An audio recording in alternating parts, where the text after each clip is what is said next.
What a super weekend it was for Superman. Number one at the box office. Obviously, really no surprise there, but it came in very well. Let's talk about some of those numbers now. So opening night, so Thursday opening night, 22.5 million. Since they had some pre-advanced screenings on that Tuesday with Amazon, the actual number was about 19.5, around $20 million. Still number one opening on a Thursday night for the year so far. No surprise there with this what this movie is and how great it is. But the full box office weekend, the full 3-day weekend, came in at 217 globally and 122 domestic. An absolute win. It's the second largest superhero opening weekend since 2022. Obviously, number one is Deadpool and Wolverine, and I mean, no surprise there. That movie made over $1 billion. This movie is not going to do that, doesn't need to, and that's fine. But it's a success. It's almost made back its production budget. I think it will have a huge second weekend with not much coming out now. Still, Fantastic Four is over a week away, so they have room for more growth. And I think it will have a massive second weekend because of word of mouth, a high audience score retention, people going back to see it for a second time, third time. I know I'm going to go see it again this coming week as well. So this movie is great, and it encompasses and embodies everything that DC wanted to do and start off with a fresh, clean slate. And it does all of that. Like I've said before, it's a comic book movie come to life.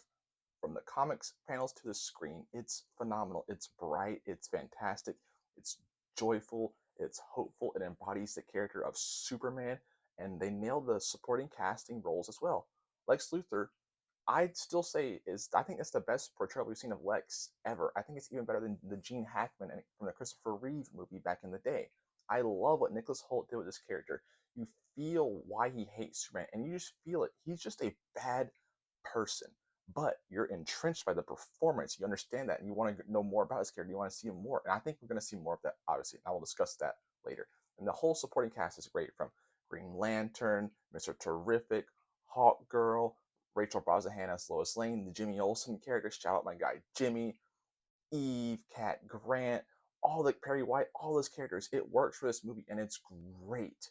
So David Zaslav, he saw the success, and he came out and even said, "Yes, this movie is a success. We love what we've done. I trust in James Gunn," and he's embarking on a bold but big 10-year plan. That's some high praise from the guy who's running the studio. So, and also, if you didn't know, DC and Warner Bros. Is splitting into two companies with like their studio side and then like some of the other like frivolous stuff. So it's gonna be like it's a whole debt consolidation thing. It makes sense. I have another video explaining that. But David Zaslav saying this, it gets you really wondering where the DC universe is headed. We know this first chapter is titled Gods and Monsters, and we know some of the upcoming projects that are coming out as well.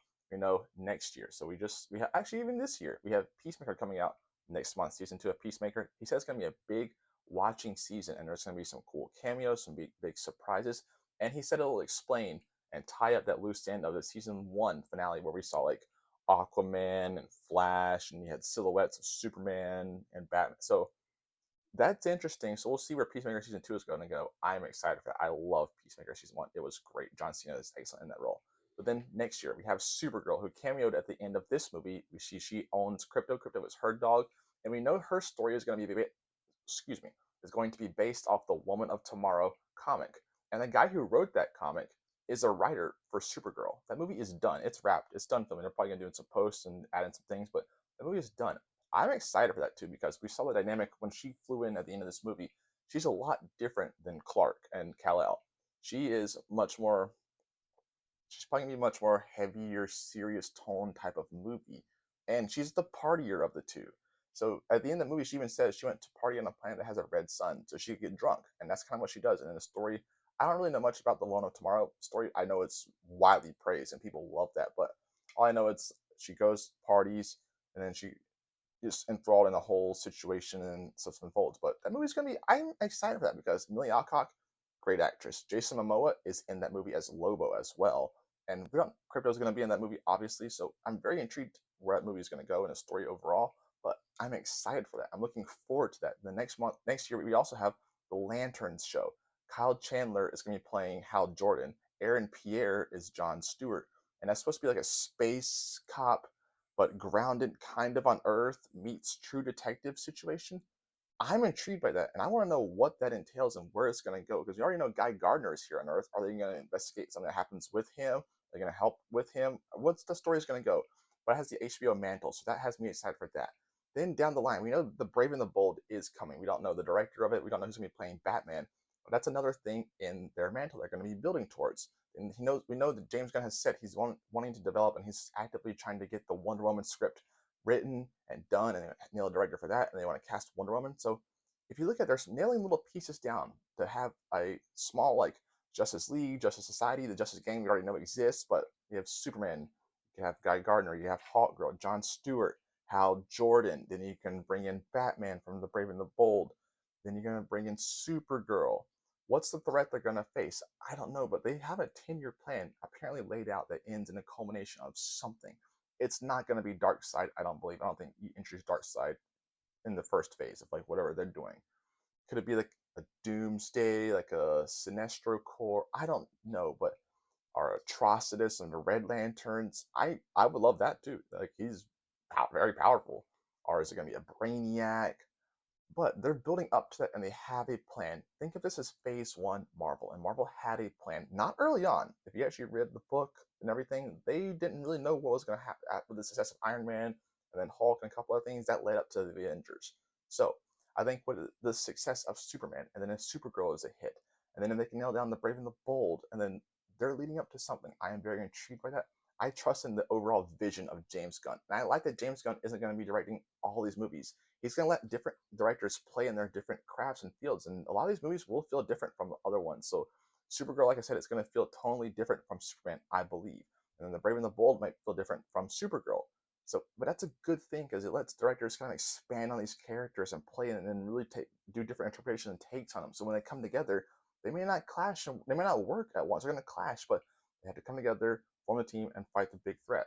I'm all down for this. I love this. I trust in Gunn. I trust in Zaslav managing him because I think those two together are a great pairing overall. It seems that they have a great dynamic and they know what they're doing. So I trust in the vision they have. And like I said, the Superman movie, Superman is such a fun time at the theater. Go watch this movie. He represents everything that you should love and want out of a comic book movie. It's a different switch up from the natural genre. Thunderbolts was great in its own right, but it's totally different from this movie. And they're both can stand alone and be good. Fantastic Four is probably going to be a switch up from Superman.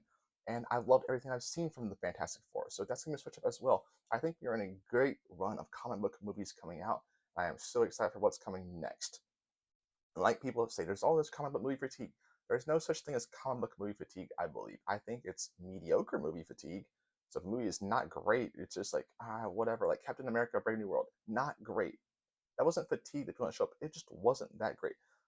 Thunderbolts was great, but from what the people had seen with Captain America, they were kind of like, iffy on it. But I think Thunderbolts will do great once it hits online. But Superman is great. I think Superman being a success is going to just roll over into Fantastic Four because people are going to want to see another great comic book movie. But that's all that I have. I trust in the Zaslav and Gunn, and Superman is great, and I trust in the 10-year plan. I'm very intrigued to see where that plan is going to go with all the upcoming projects that they have and where they want to lead to at the end of this Phase 1 Gods and Monsters saga. But let me know what you guys think about that, and I'll see you guys at the theaters next time. Peace.